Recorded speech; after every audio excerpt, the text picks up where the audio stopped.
In this video, we're going to visit the 18th Century Artisans Show. Now, the show is held every February, and it features a variety of 18th century craftsmen. I don't mean they're from the 18th century, but they perform 18th century crafts work. Now, rifle makers and powder horn makers certainly have pride of place here. Everybody likes to see those, but they're not the only crafts represented. We've got leather workers and silversmiths, printers, and a host of others.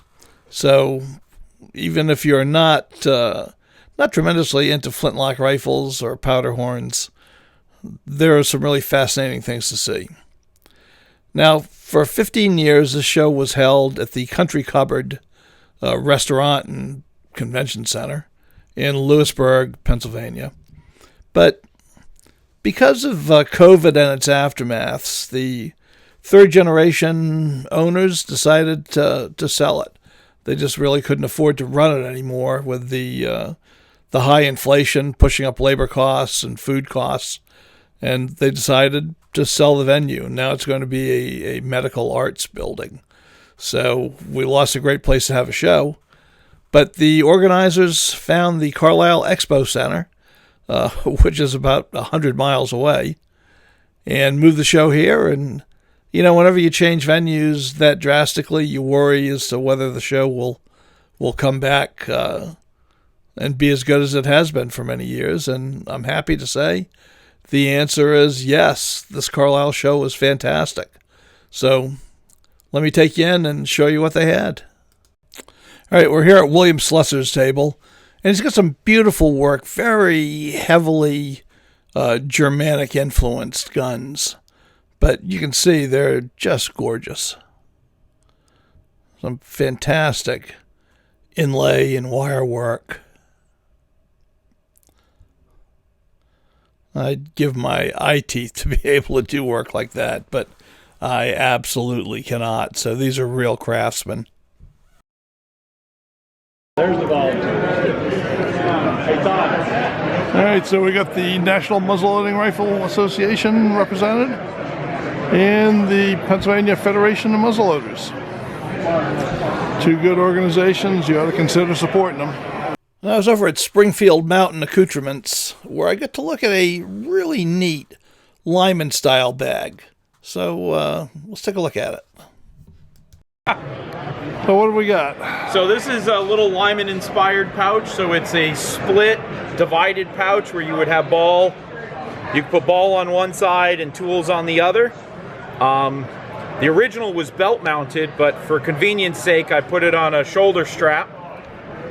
That's how I do mine too. I like your closure. I've got a button. Yeah. This one is off of a dispatch case in the Concord Museum in Concord, Mass.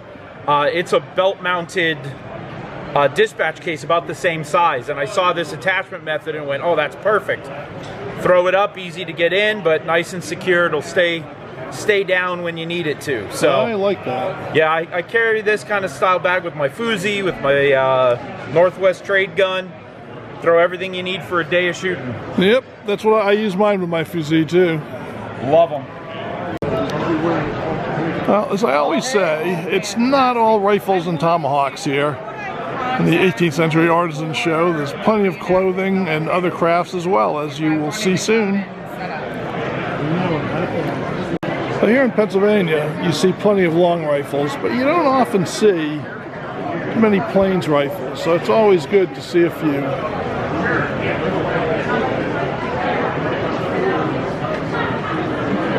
So here's a selection of Ken Gahagan's beautiful Fowlers, and a number of club butt Fowlers.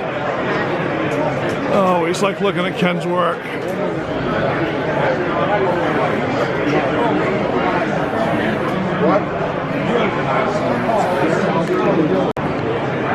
Okay, well, this is quite the day. This makes 2 dog locks in a row.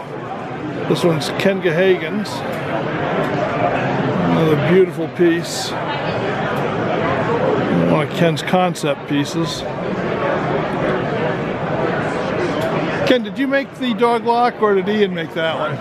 Did you make this dog lock rifle? Ian made this one. Ian made that one. Okay. So Ian Pratt made this one, the dog lock rifle, and Ken made this French, painted French gun. Glasses, about this long. We painted this one and Ian painted that one. We switched them after we made the gun. But Ian and Ken were switching off on this. Ian built this rifle and Ken painted it. And on the French gun, Ken built it and Ian painted it. And you can see the interesting job.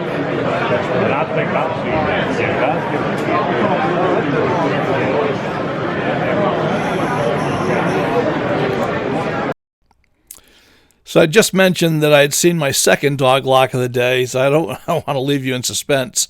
This was the first one, and it appeared on a 16th century style English musket. So you've got an English dog lock. So you don't see too many of these. Very early style of lock, beautifully recreated here.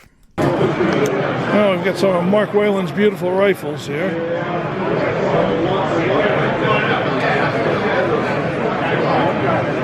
And Mark is a true craftsman. Well, this is my friend Adam Dobbs' table. Adam and I have camped together in the past, and he is an up-and-coming artisan. He makes rifles, he makes knives.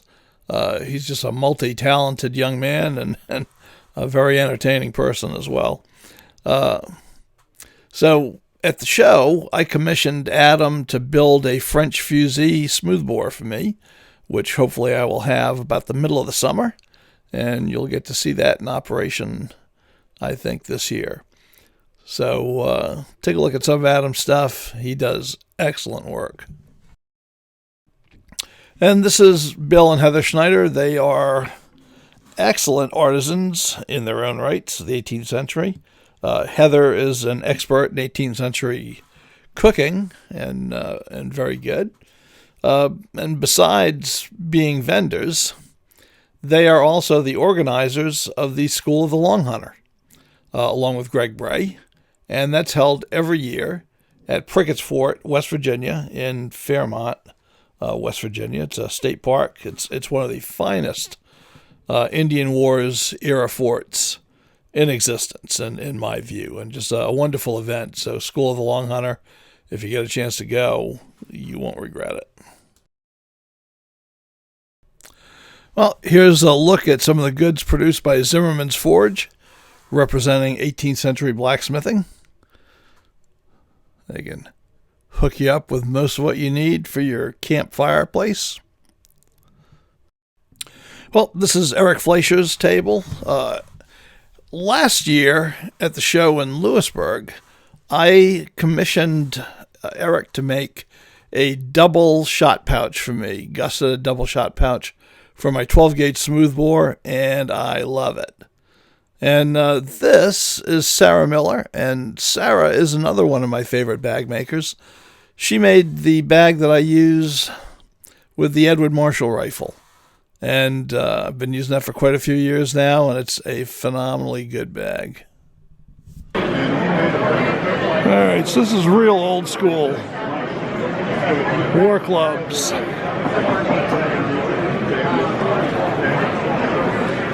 For the next ammo crisis. Well, I'm over here at Dave Keck's Knob Mountain muzzle loading, where I just bought a stock blank, which Adam Dobb will put on a fusee for me, but you can see that Dave has everything you need to build your rifle.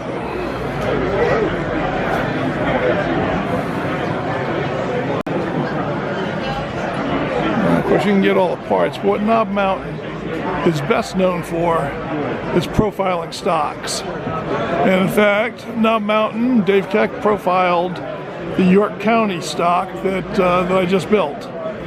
And Dave's got literally probably 100 different patterns of original stocks. And well worth visiting Knob Mountain.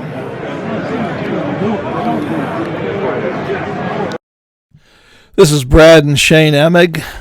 There's a father and son team that run Cabin Creek muzzleloading, and they turn out some of the finest muzzleloaders and accoutrements that you're going to find anywhere in the country. Just absolutely marvelous work done.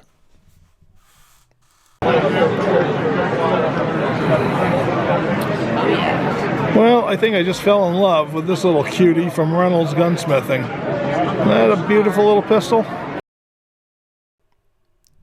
Well, the folks at Reynolds just told me that this gun is built with an original barrel. That brass barrel is from an original 18th century pistol.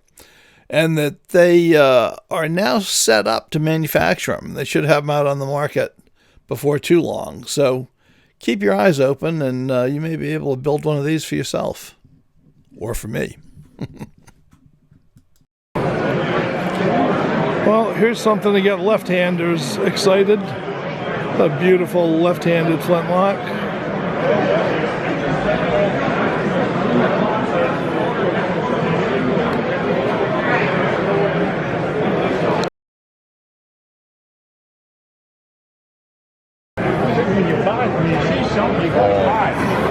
I go with that. Here with Brian Lemaster. Makes beautiful flintlocks.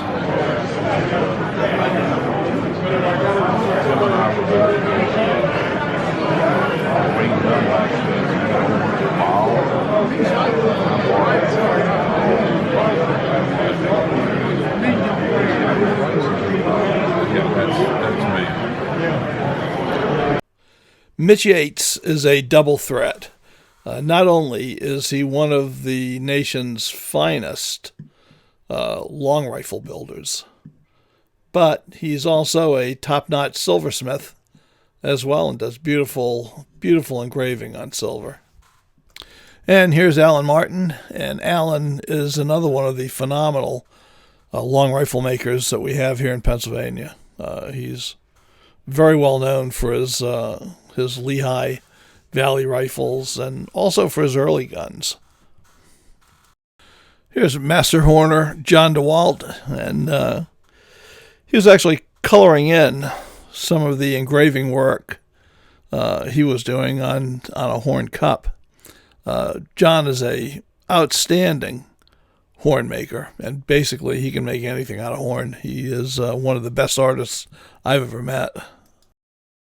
Well, seeing all the beautiful rifles at this show gets you inspired to make your own. You can pick up everything you need to do that job right here. You can get stock blanks, locks, barrels, brass parts. It's all right here. Well, I hope you enjoyed this look at the 18th Century Artisans Show held in Carlisle, Pennsylvania for the first time this year. I know it's hard to really get a good impression of the show from a fast flyover video like this, but I have to tell you, this is an outstanding show. It's a great way to spend a day, and if you get the opportunity to get to Carlisle next February, well, you ought to come to the 2024 show, and if you do, maybe you'll run into me. So until next week, bye.